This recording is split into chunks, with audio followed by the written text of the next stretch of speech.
E aí, meu amigo, minha amiga, sejam todos muito bem-vindos para mais um vídeo do canal. Moacir Pereira aqui, seu canal Aposentado de Fato. E hoje eu quero discutir contigo e realmente conversar com você a respeito da mudança aí no STF, em que um novo ministro vai assumir aí. E quando se fala em Superior Tribunal Federal, que é a última instância do direito, realmente é um cargo de muita responsabilidade. Então, eu quero conversar com você hoje sobre Cristiano Zanin, é o novo ministro aí, um pouco da biografia dele e da relação dele com o atual presidente Lula, e também a opinião, e lembrar também de outros ministros que estão lá, que também seguiram mais ou menos a mesma forma de indicação do presidente que está ali no comando, né? Se você ainda não é inscrito no canal, por gentileza, já aproveita a oportunidade e se inscreve aqui no canal, porque aqui a gente sempre traz assunto relevante e atualizado e fundamentado para você também, sempre que possível. A gente busca fundamentar o nosso conteúdo para que você realmente seja informado dos fatos de forma clara e de forma que não haja dúvida a respeito da informação. Meu compromisso aqui é trazer para você informação verídica. Antes a gente testa, a gente pesquisa em outros sites e a gente pesquisa também na lei e a gente fundamenta o conteúdo para que você seja bem informado e informado de uma forma que não haja desconfiança do que a gente produz aqui. Bem, por que falar agora de um ministro que vai assumir aí no STF? Nós temos aí várias causas paradas que a gente está acompanhando, e a principal delas é a ADI 6309. Temos também o caso dos nossos guerreiros vigilantes que estão aguardando uma decisão no STF, tema 1209, né? E o tema 1090, que provavelmente agora vai andar, não sei ainda que rumo vai tomar, mas a gente está aqui de olho, acabei de ver ele agora, está a mesma coisa, parado ali, que interessa aos trabalhadores. Então, qualquer mudança no STF interessa a você, trabalhador. É por isso que eu fui lá buscar essa informação para ti. Mas sem muitas delongas, deixa eu já passar aqui para mostrar para você quem é Zanin, um pouco da sua biografia, para que você depois possa discutir aqui embaixo comigo, que eu quero a sua opinião também. Vamos lá? Bom, primeiro, quando vai ser, como vai ser a posse dele, só uma resenha rápida aqui, para você ficar bem informado. O plenário do Supremo Tribunal Federal, STF, se reúne na tarde da próxima quinta-feira, dia 3, caso amanhã, a partir das 16 horas, para dar posse ao advogado paulista Cristiano Zanin Martins. Ele assumirá a vaga deixada pelo ministro Ricardo Lewandowski, que se aposentou em abril, dias antes de completar a idade limite de 75 anos.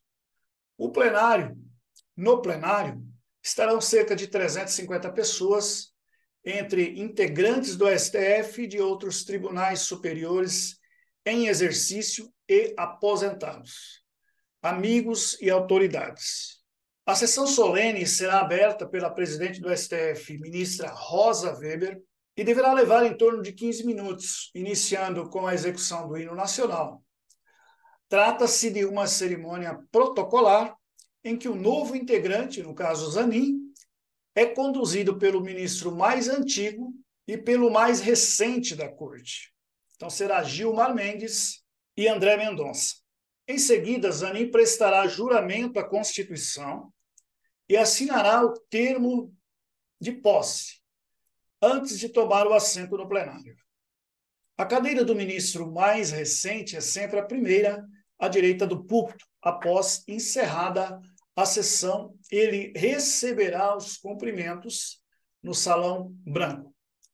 Bom, essa informação básica aí, né?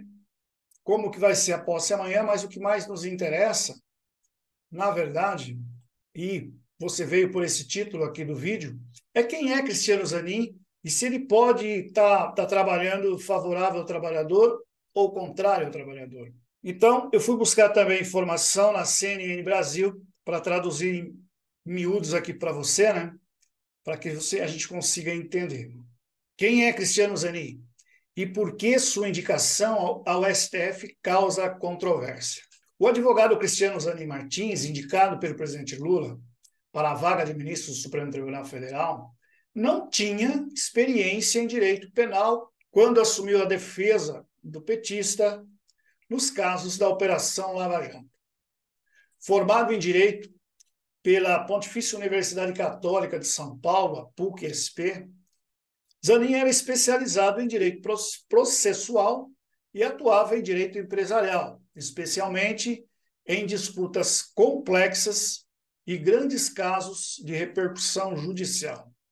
Suas vitórias na defesa de Lula, no entanto, o projetaram como um dos principais nomes da advocacia brasileira nos últimos 5 anos. Com as condenações anuladas pelo STF em causas reconhecidamente difíceis, Lula conseguiu concorrer novamente e assumir seu terceiro mandato como presidente da República. Zanin, advogado de Lula desde 2013 e ao seu lado no que foram os momentos mais difíceis de sua vida, segundo o próprio Lula, Zanin ganhou a confiança do presidente e agora foi indicado ao prestigiado cargo de ministro do STF, considerado o topo da carreira jurídica. O presidente afirmou em sua própria página no Twitter que Zanin será um grande ministro e que conhece suas qualidades, formação, trajetória e competência. Daqui a pouco eu vou dizer que tem coisa mais próxima dele em relação ao Lula. Tem mais coisa aí que a grande maioria não sabe. Só um pouquinho que nós vamos chegar lá, hein? O Lula ainda dizendo: acho que o Brasil irá se orgulhar, escreveu o presidente. Antes de assumir, o advogado precisa passar por uma sabatina no Senado. E já passou pela sabatina e já foi aprovado pelo Senado. Embora Zanin não seja o primeiro advogado que atuou em defesa de um presidente, aqui começam as informações que realmente, às vezes, a mídia normal aí não diz, né? Embora Zanin não seja o primeiro advogado que atuou em defesa de um presidente a ser indicado para a corte, a sua nomeação ao STF tem dado munição a críticos de Lula que reclamam da grande proximidade do presidente com o advogado. Mas, afinal, quem é Cristiano Zanin? E por que a sua indicação gera controvérsia? A relação de Cristiano Zanin Martins com Lula vem do fato de que o advogado é casado com Valesca Zanin Martins, e essa informação acho que vocês não sabiam ainda, afilhada de Lula e filha do seu amigo Roberto Teixeira, próximo de Lula há mais de 40 anos. Ou seja, a esposa do Zanin é também afilhada de Lula. Nascido em uma família de classe média, no interior de São Paulo, Zanin é filho do advogado Nelson Martins. Estudou em colégios particulares de Piracicaba e depois fez direito na PUC São Paulo, indo para a área de direito processual e direito empresarial. Olha aí, até agora a gente não achou nada de direito previdenciário aqui, né? Vamos ver como é que ficam as coisas. Quando assumiu o caso de Lula, Zanin era sócio do sogro no escritório Teixeira Martins, localizado nos Jardins, em São Paulo. A região é cheia de escritórios de advocacia e de restaurantes, onde era comum encontrar os nomes em ascensão no direito durante o curso dos casos da Lava Jato. A notoriedade trazida por ter Lula como cliente e os riscos, no entanto, faziam com que Zanin não estivesse entre eles, ou seja, ele era reservado, ele não ficava lá almoçando no meio de um monte de advogados, que normalmente que seria comum, né? Que é comum nessa região aí de São Paulo. A notoriedade trazida por ter Lula como cliente e os riscos, no entanto, faziam com que Zanin não estivesse entre eles. Após um rompimento com o sogro, Zanin criou seu próprio escritório com a esposa, o Zanin Martins advogados. O escritório que deve ser tocado por Valesca com a ida do marido para o STF, os dois têm 3 filhos e são bastante unidos, segundo advogados que conhecem o casal, ouvidos pela BBC News Brasil. Quais os requisitos, então, para ministro do STF? Será que ele preenche? Zanin tem hoje 47 anos de idade, o que significa dizer que poderia atuar por 28 anos na corte, até a aposentadoria compulsória aos 75 anos, conforme é o regimento ali do STF. Apesar de ser jovem, ele não é o ministro mais novo a ser nomeado e cumpre todos os requisitos determinados pela Constituição como necessária para a indicação. Diz o especialista em direito constitucional e administrativo, Wallace Corbo, professor de Direito da Fundação Getúlio Vargas, a FGV, RJ e a Universidade Estadual do Rio de Janeiro. Ou seja, é um professor de direito falando sobre essa ida do Zanin para o STF. Então, Corbo é um professor especializado aí, e ele está comentando, na visão dele, né, quais são os riscos e também sobre a legalidade do Zanin assumir aí como ministro do STF, sendo ele indicado pelo atual presidente. Em seu artigo 12, diz o professor: a Constituição Federal determina que os ministros do Supremo devem ser escolhidos entre cidadãos com mais de 35 anos e menos de 70 anos, de notável saber jurídico e reputação ilibada. Nos últimos anos, Zanin, isso aqui é o professor falando, né?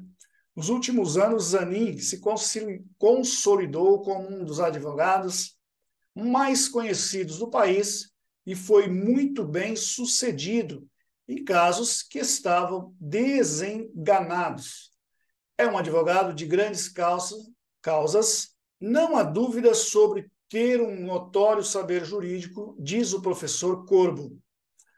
Ele também tem reputação ilibada, não há nenhum fato que o desabone. As críticas que têm sido feitas, diz o professor, não são à figura do advogado em si, mas ao fato de ele ser muito próximo ao presidente, algo que tem gerado desgaste políticos a Lula. Agora vamos à proximidade, né? Adversários criticam a proximidade pessoal de Zanin com o Lula e afirmam que a indicação poderia ferir o princípio da impessoalidade da administração pública. Corbo, o professor, aponta, no entanto, que não há nenhum impedimento legal à nomeação de alguém próximo, desde que a pessoa seja capacitada. É inevitável que o presidente busque profissionais que conhece ou indicações de pessoas muito próximas a ele. O professor ainda comentando. O desenho da indicação ao STF na Constituição é feito para que o presidente possa imprimir na corte a sua orientação, colocando alguém que compartilhe sua visão.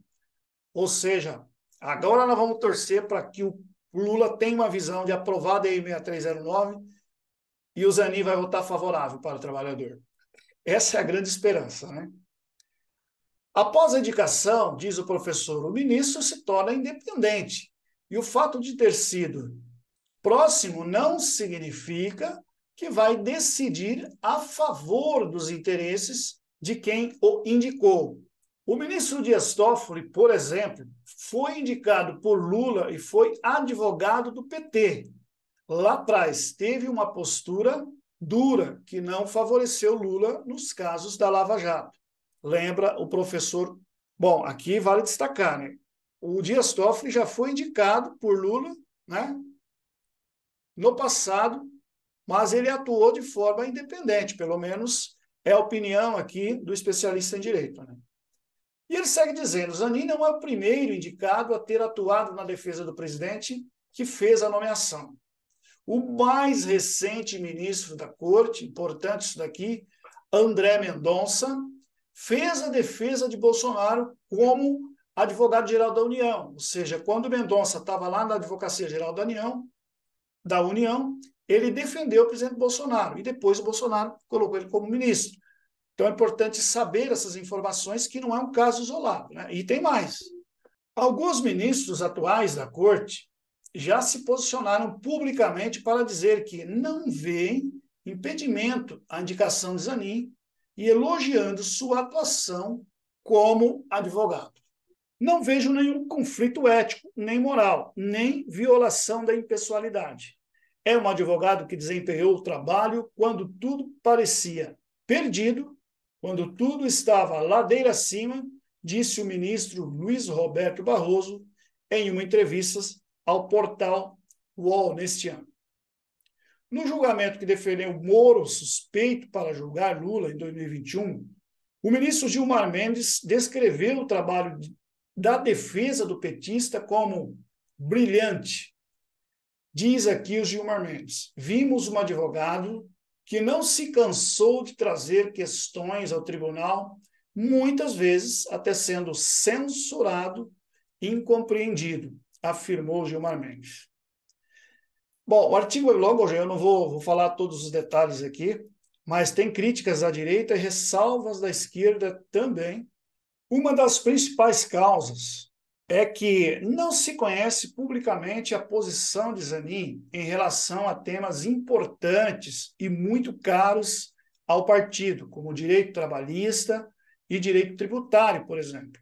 Encontros do futuro ministro com petistas, como um jantar na casa do deputado Alencar Santana, PT São Paulo, em março, não ajudaram a esclarecer essas visões, disse um deputado à BBC News, afirmando, no entanto, que confia na escolha pessoal do presidente. Outra ressalva é que a indicação de Zanin não ajuda a contribuir com a diversidade da corte, que hoje tem apenas 2 mulheres e nenhum negro. Esse também é uma crítica da própria esquerda, né? A sabatina de Zanin não foi fácil. Antigamente eles eram mais simples e protocolares, mas nos últimos anos não tem sido, diz o professor ainda. Em termos de proximidade, a indicação de Zanin é muito mais comparável à indicação do André Mendonça ou de Gilmar Mendes. Bom, o que dá para a gente entender ali umas informações importantes, por exemplo, que além da proximidade dele ter defendido o Lula, né, na época da Lava Jato, a esposa dele é afilhada de Lula, filha de um amigo próximo a Lula, né? Mas está lá na Constituição que o presidente pode escolher, e no caso aí ninguém tem dúvida, né, do saber jurídico do advogado Zanin, e também da ilibada vida, conforme eles dizem ali, que não desabona ele, né? Mas o que nos interessa é se esse Zanin ele vai votar favorável ao trabalhador, as causas do trabalhador, como é o caso que eu já citei no início, da ADI 6309 e também do tema do 09, dos vigilantes, que estão aí parados e atrasando processos, e a ADI 6309 é a maior causa aí que nós esperamos, e ele vai entrar e possivelmente já vai votar. Ainda a gente não sabe como que vai funcionar, eu estive olhando a pauta hoje, não tem nada pautado sobre a ADI 6309, mas quando for a votação, ou seja, o final da votação, Zanin deve estar apto a votar, porque ele vai tomar posse agora, amanhã, no dia 3, né? Por ele não ter experiência na questão aí de direito trabalhista, como já foi falado ali, e eu acrescento aqui o direito previdenciário, ele vai ter que estudar muito bem o processo, vai ter que analisar o processo para poder votar. Então, talvez a ADI demore um pouco mais do que a gente espera aí, né? Em função dessa mudança aí no STF. Bom, galera, a informação quis trazer aqui para vocês, como eu disse no início, ela é relevante porque o ministro do STF, ele pode decidir por uma nação apenas com o voto dele, né? Claro, tem que ter maioria de votos. E interessa sim para você, trabalhador, que ainda não se aposentou, que vai se aposentar. E, claro, a grande maioria que estão com o processo aí na justiça, paralisado em função de temas de repercussão geral. E a nossa angústia aí esperando o desfecho da DI 6309. Meu muito obrigado para você que for comigo até aqui nesse vídeo. Um forte abraço. Fica com Deus. Até o próximo. Tchau, tchau.